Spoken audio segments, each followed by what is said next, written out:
হতো, কিন্তু তিনি মুসলিম। তার জায়গা থেকে বিপ করে আল জাজিরাকে জানিয়েছেন 23 মিলিয়ন না বিলিয়ন এখন পর্যন্ত আমেরিকা এই যুদ্ধের জন্য ব্যয় করছে। মিলিয়ন না, আবারও বলছি মিলিয়ন না কিন্তু বিলিয়ন, 23 বিলিয়ন ক্ষতির মুখ দেখছে আমেরিকা, যেটা দিয়ে আমি যদি সহজ ভাষায় বলি এই বাংলাদেশ কিনতে পারবে।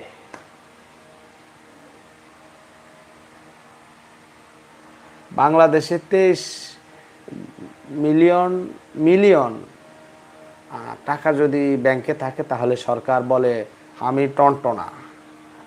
আর 23 বিলিয়ন বিলিয়ন তাহলে বোঝেন যে 23 বিলিয়ন কত টাকা, সেটা দিয়ে বাংলাদেশ একবার কিনতে পারবে। সেই টাকা ব্যয়